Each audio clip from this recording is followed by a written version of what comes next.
Hello, and welcome to Prism. Prism is a design-oriented podcast, like a glass prism that reveals the color hidden inside white light. This podcast will reveal the story hidden behind innovation, especially the people that make it happen. Our aim is to uncover each guest's unique point of view, their insights, their methods, and their own secret motivators.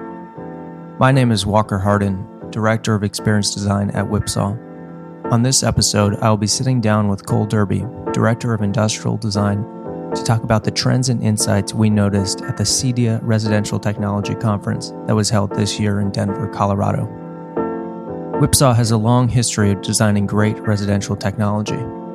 We've partnered with our clients to design security cameras, AI enablement devices, speakers, smart thermostats, lighting, switches and control devices, networking products, home robots, and large home appliances. We got to see many of our current and past customers at the CEDIA Expo, and while we were there, we noted some interesting trends in residential technology. We see an emerging trend of building towards smarter, calmer environments, with the companies making real headway in that space, being the ones that bring research that considers how humans will live and how design can make technology disappear and reappear at the right moments. Cole, welcome to the podcast. Let's jump right in. So I'm curious to hear, what were some of those first smart home products that you remember working on at Whipsaw or even from your past experience before Whipsaw? Yeah, I mean, before Whipsaw, I was at Motorola, and that's. I remember interning there right when the HTC One came out. It was the first Google phone, first example of the internet pulled into your phone in your pocket, and everything. I mean, that the transition from mobile phones into your home and that whole technology leap. It's been really interesting to see that evolve.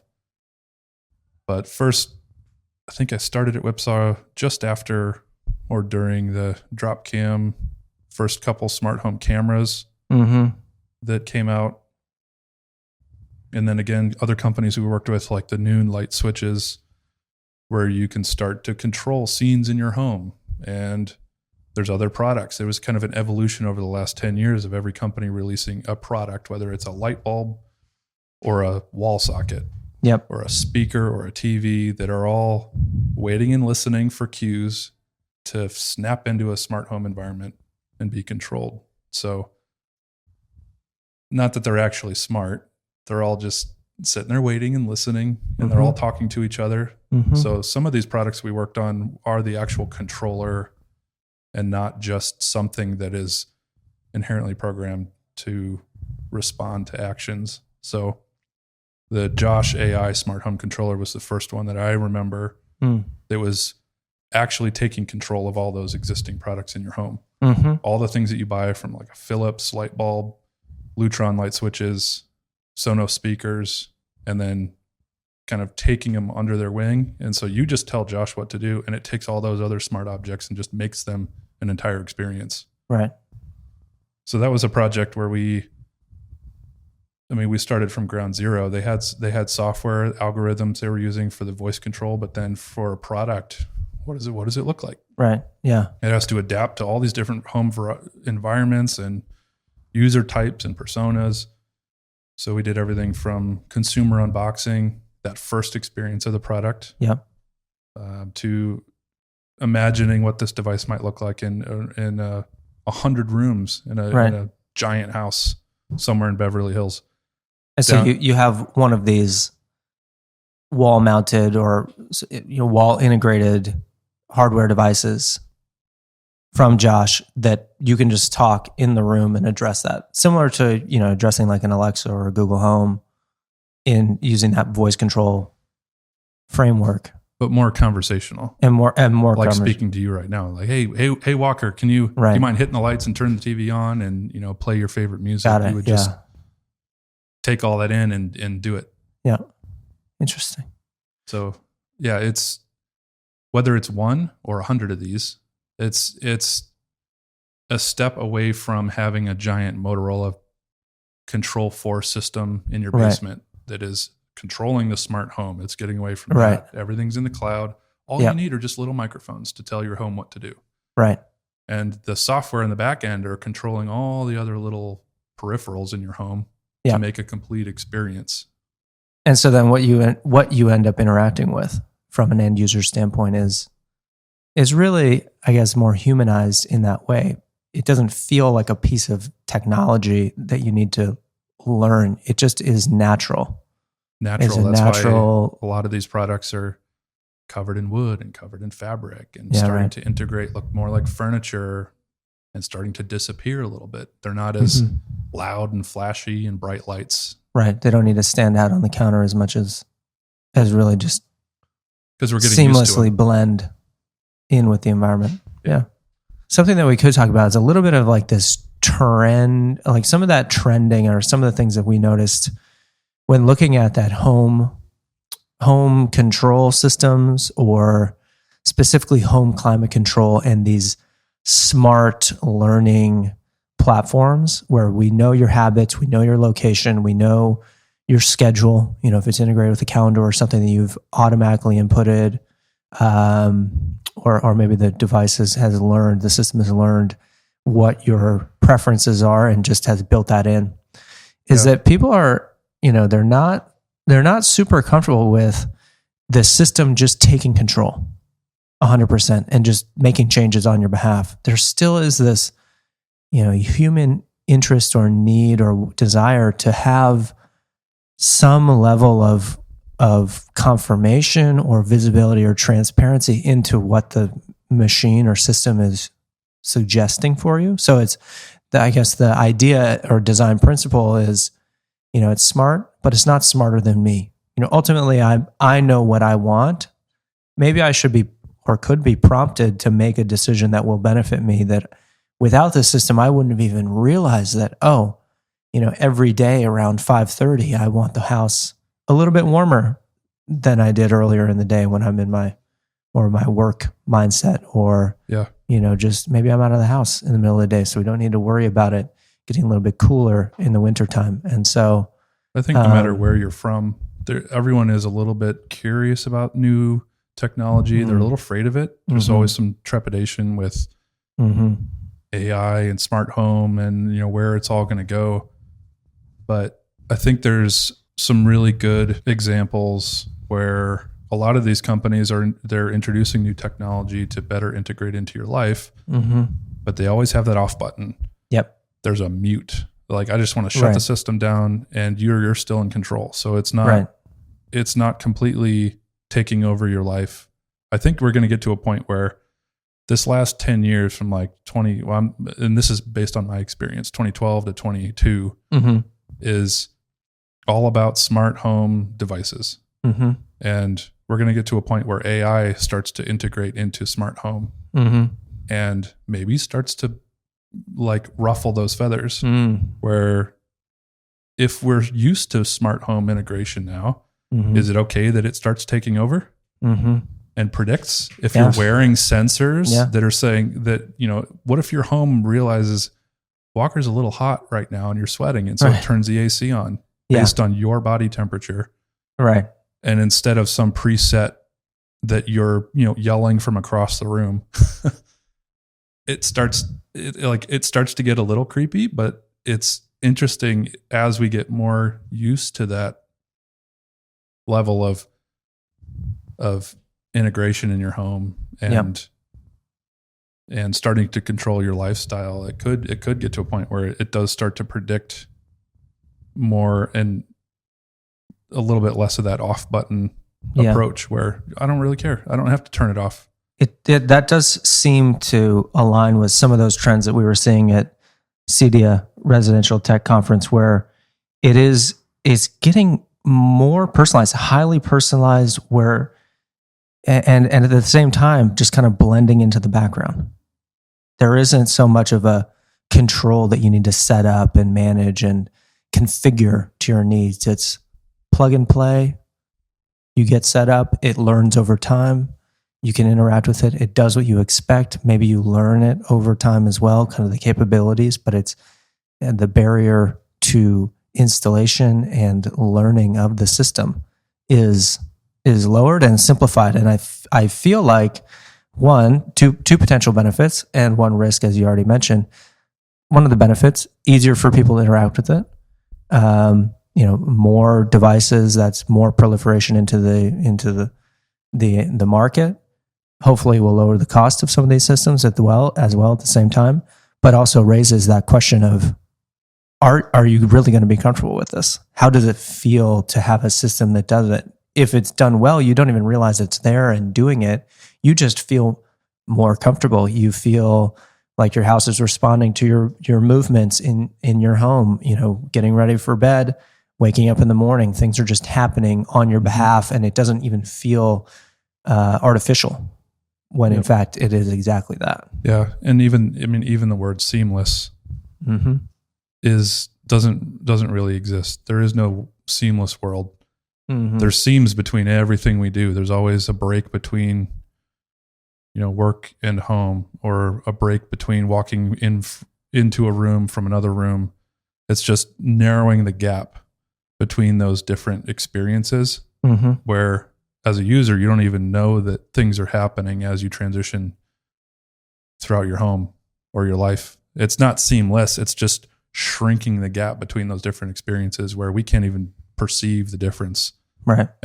And seamless to me is the ultimate in personalized experience. They're one and the same.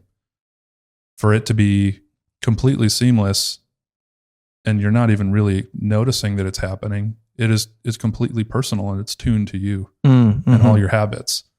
And then all of a sudden you realize, oh my gosh, as I'm walking through my home, the lights are turning on and off. The HVAC system is adapting to me as I'm in different rooms. It's dimming the lights based on my environment and maybe my issues I have with, maybe I'm light sensitive or something like that. And so your home kind of knows that and it starts to adapt. And it's shrinking those times in between different transitions. And all of a sudden, it's highly personalized. So when considering the control interfaces, or even just the user experience of that from a physical and digital standpoint, how do you kind of break those things down and make sense of it in a design challenge or a design opportunity that we're looking at, or that you're looking at more specifically around the difference between physical and digital? Physical, digital, kind of how you interact with it. What's this interaction model like? The tone, positioning of the design itself, or of whatever that final solution is. I think we always strive to make the physical and digital feel cohesive and unified. I mean, everything we interact with now has some digital component to it. There's a screen, there's a software that's associated with that physical device. It can be something really simple. I think we're starting to blur the lines between where hardware ends and where software starts. So it starts to get a little confusing. Which is the controller? Is it all software based, or is it software being enabled by the physical hardware, and where it's being located and put in your home to allow the software to really do its job? Yeah, there is seemingly a move to hone in or refine what you can do on any given device and the capabilities of that device. So, example of that is taking as many controls off of a wall-mounted screen or interface as possible and taking and putting it on your phone, or creating a responsive web application that maybe there's a mobile app, but then there's also a desktop experience. So instead of needing to walk to the hallway or walk to the central location in your home to control it, you can just do it from the comfort of your couch. You can just be sitting there relaxing. You could be in bed, wherever you might be. You might even be outside the home and wanting to check in on something or make some adjustment on behalf of people that are. And just kind of having that flexibility. And I do think, what we were talking about earlier is things moving from this really kind of an installed infrastructure and kind of hardware heavy system to something that is more cloud-based, and all the benefits that then gives to the whatever that the manifestation is for the product. Do we need a screen? Do we need an interface in its more traditional sense? Can we move them off of those devices and into these other platforms that are, we interact with them all day, every day, 24/7 in some way, shape, or form? I mean, you're starting to open up Pandora's box for industrial designers where true. At what point do we not exist as your traditional industrial designer focusing on physical product? Yeah. And that's true. We've had the same conversations around the VR and metaverse experiences where those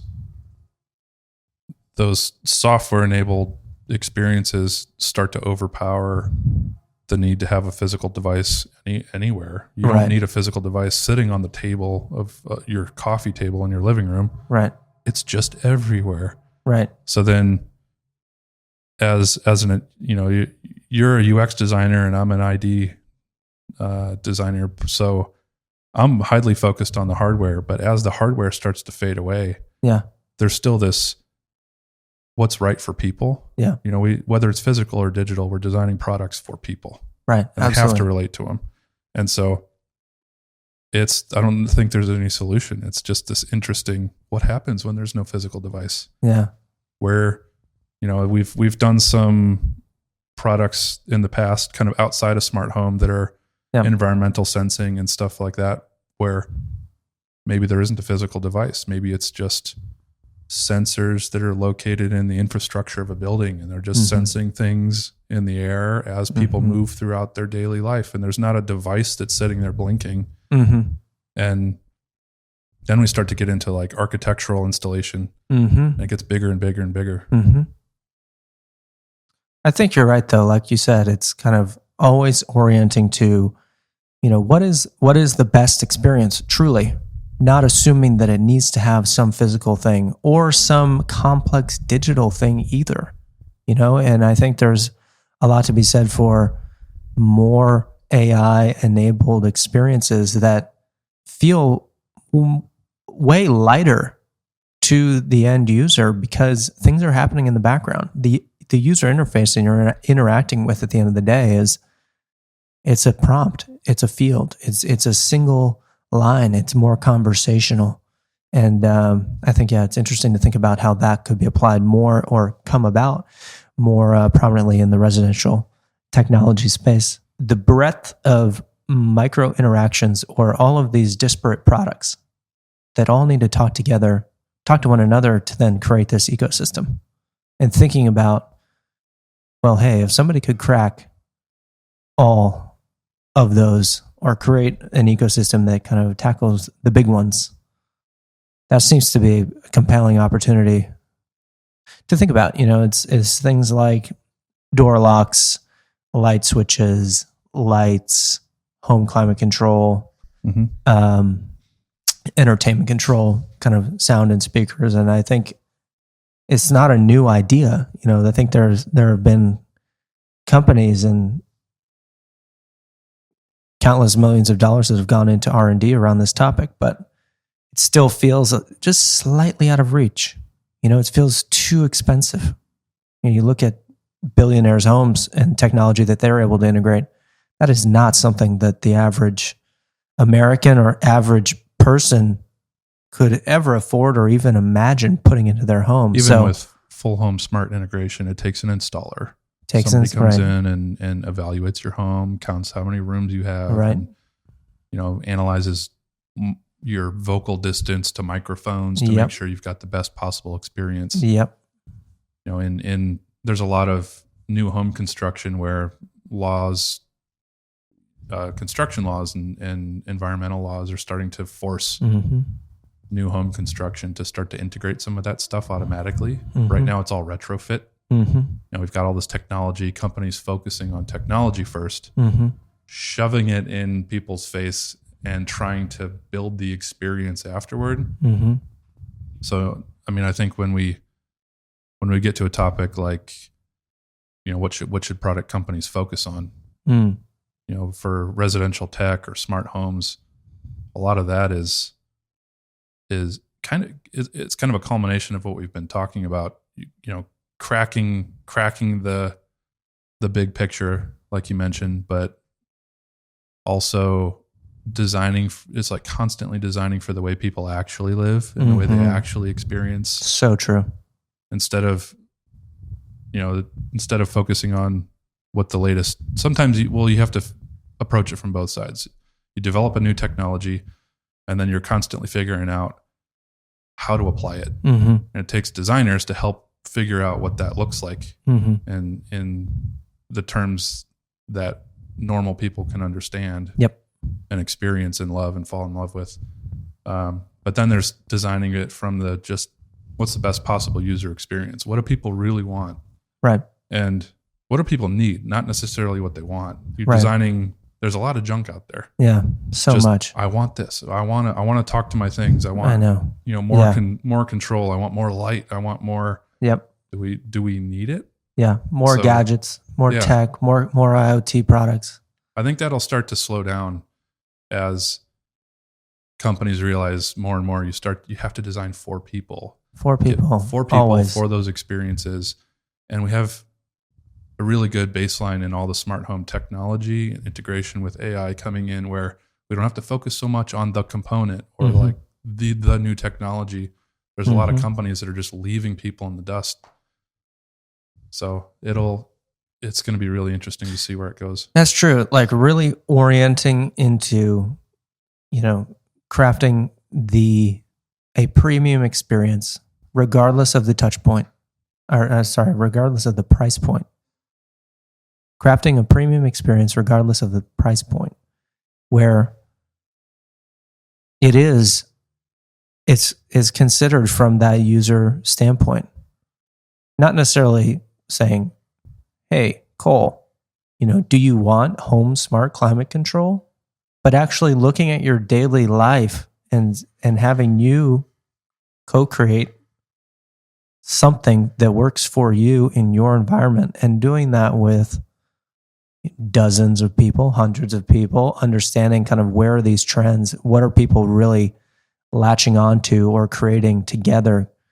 So ultimately, I don't think we're that much different from one another.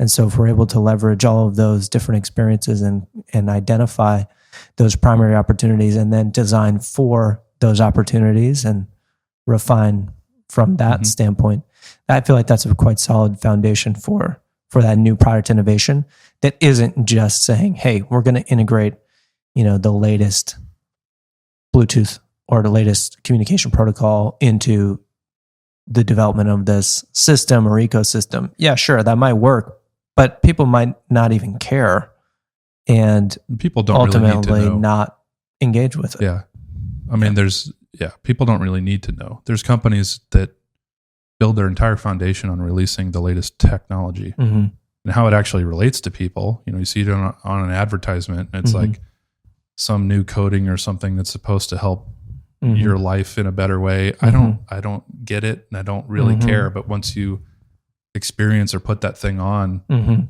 the technology should just fade away, and it's all about you. It's this like lovely connection between you and that experience. But the technology is all in the background. Yep. So even in the smart home, we're getting away from, like you said, we're getting away from devices that sit here that I have to focus on. Yep. And it just being ambient and it's in the background. I don't have to know or really focus on it, but we're all human. So like the second there's a little glitch in that system, we notice it really quickly. Yeah. And it's so apparent, and then it's quite jarring to be reminded of it. And you're like, oh, this isn't great. Because it's not perfect yet, but not in always. But I think you're right. The goal to strive for is exactly what you said. All right, Cole. Thanks for your time today. It was a pleasure chatting. And I look forward to being able to share more of the work as it comes out, and thoughts, insights, and inner workings. Yeah. Great. Right on. Talk to you later. Bye.